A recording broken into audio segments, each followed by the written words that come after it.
A bipartisan deal in Congress to reauthorize the Violence Against Women Act appears to be within reach. The act, originally introduced by then Senator Joe Biden in 1990, was last reauthorized in 2013. That authorization lapsed in 2019. The House voted to reauthorize the legislation in March of last year, but since then, the bill has been stalled in the Senate. On Wednesday, Illinois U.S. Senator Dick Durbin said a bipartisan group of senators had introduced a compromise deal. Today in America, we anticipate there'll be 20,000 calls placed to domestic violence hotlines in our country. And that's because in the next minute, 60 seconds, we can expect nearly 20 people in America to be physically abused by an intimate partner in our country. Joining us to share her thoughts on this apparent deal is Stephanie Love Patterson, Executive Director at Connections for Abused Women and Their Children, which provides support services for survivors of domestic violence. Stephanie, thank you for joining us. So it looks Thank you for having me. Of course, it looks like a deal is within reach. Why do you think this act needed to be renewed?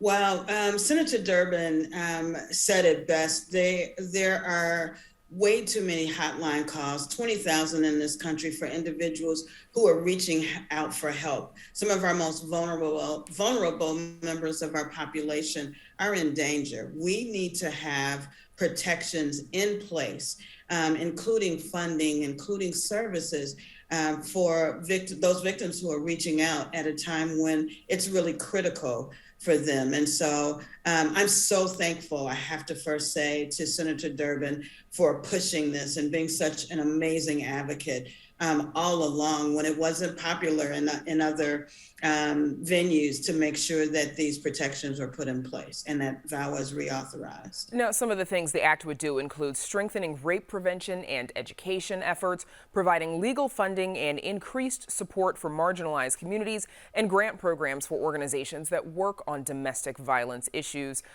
Give us a sense of the impact of programs like that. How helpful can they be? Wow. Well, let's talk about prevention. Prevention is huge. If we really want to address this issue appropriately, if we really want to reach work towards a mission, as CAWC has, to end domestic violence, we have to look at prevention. Absolutely, intervention is critical. It's vital for folks that are reaching out. But we also look at getting into schools and other prevention initiatives to be able to stop domestic violence and sexual assault before it even gets started, to be able to interrupt those thoughts that using violence and other tactics is acceptable in relationships. And so that's really, really important. Strengthening legal assistance is also vitally important. There's a lot of legal issues that come along with being a victim of domestic violence. There's divorce, there's custody issues and things like that. Our organizations are very good at helping. CAWC has legal advocates. They're not attorneys. In some instances, victims need actual attorneys. And so being able to hire those staff to be able to assist Provides them that additional support. Complex cases. So absolutely. We know that this had stalled in the Senate previously, mostly because of a provision that would prohibit someone previously convicted of stalking from possessing firearms, the so-called boyfriend loophole. That provision has now been excluded. Give us a sense of what that was and what's your reaction to that exclusion? My reaction to that is, well, I'm very grateful that they're moving the VOW and reauthorization forward and that bill forward.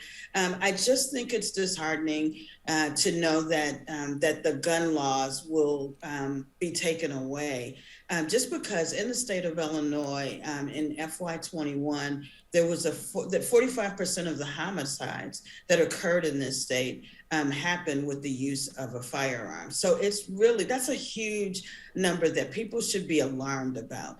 And so knowing that that's one of the weapons of choice for a lot of persons who cause harm, it just really is important, I think, and the domestic violence community thinks, to have provisions in there to take them away from individuals who have used them before, because they're telling us that this is something that they want to do and will most likely continue to do. Now, the backers of this new bipartisan proposal, including Republican Senator Joni Ernst of Iowa and Democratic Senator Dianne Feinstein of California, said they would have liked to have kept that provision in this deal, but in order to move forward, they knew that they needed something that could get to 60 votes. Do you think they were right to have compromised on that? You know, I think, unfortunately, those of us in the domestic violence community, we're used to compromising. We're used to, taking kind of what we can get to advance protections and safety for, again, those most vulnerable in our community. But I think we just have to keep pushing. And so, yes, we are excited that this bill is moving forward, but we also know that we still have a great deal of work that we have to do in order to get provisions like that reintroduced into the VAWA Act. Is there much overlap between, federal law, what this, proposal would have an impact on, and state law? Yes, well, in terms of, and I'll talk about it in terms of funding, we get some funding. We get through city, local, state, and federal funding. And so some of this money will definitely be passed down through to local organizations like CEWC. Okay. And of course, we've talked about the rise, or over the course of the pandemic, we've covered the increase in instances of domestic violence. What have you and your organization experienced or seen? Well, this pandemic has really shown a spotlight on just so many aspects of domestic violence. And we did see an increase. The Illinois State Domestic Violence Hotline that's housed here in Chicago, through the first few weeks during our governor's mandate to shut down Illinois, saw, I believe it was a 19% increase in domestic violence related calls. A lot of times people think that because so many other things in our population and in our world stopped because of the pandemic, unfortunately, domestic violence stopped. That issue of power and control which is at the center of domestic violence, grew in intensity, and some people even use that in the way that they perpetrated domestic violence. And so there's definitely been an increase. Okay. Stephanie Love Patterson, thank you for joining us.